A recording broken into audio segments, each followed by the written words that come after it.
সংক্ষেপে বলছি, যখন তাকে নিয়ে যাওয়া হলো, তার খতিয়ান দেখছেন ভগবান শ্রীকৃষ্ণ স্বয়ং।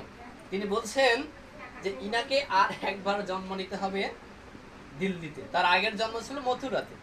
তাহলে চিন্তা করেন যে তার আগের জন্ম ছিল মথুরাতে, ভগবান শ্রীকৃষ্ণ তার জীবনের খতিয়ান দেখে বলছেন যে তাকে আর একবার জন্ম নিতে হবে, সেটা হচ্ছে কোথায়?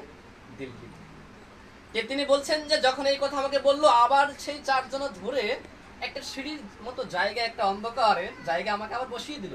আমি দেখছি আবার অন্ধকার হয়ে আসে। ওই অন্ধকার হতে হতে দেখছি আমি ছোট ছোট শিশুর মতো হয়ে গেলাম। তখন আমি দেখছি এই মাতৃগর্ভে ঢুকছি। এই যে অনুভব, এই যে ঠাকুর বললেন না ধর্ম হচ্ছে অনুভূতির উপর, তিনি কিন্তু বলছেন যে আমি দেখছি মাতৃগর্ভে প্রয়োগ করছে, আমি মাতৃগর্ভে ঢুকছি।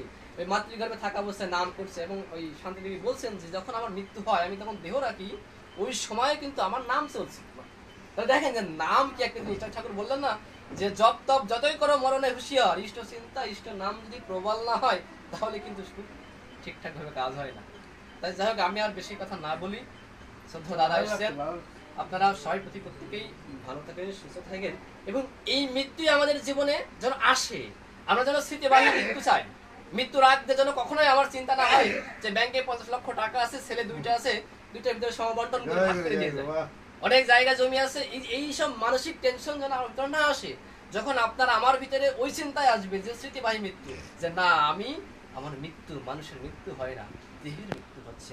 আমার এই দেহ জরাজীর্ণ হয়ে গেছে, এখন জরাজীর্ণ অবস্থায় ভগবানের নাম ধ্যান করার চাইতে এই দেহ রেখে যদি আবার নতুন করে শুরু করা যায়, এটা ভালো না দাদা?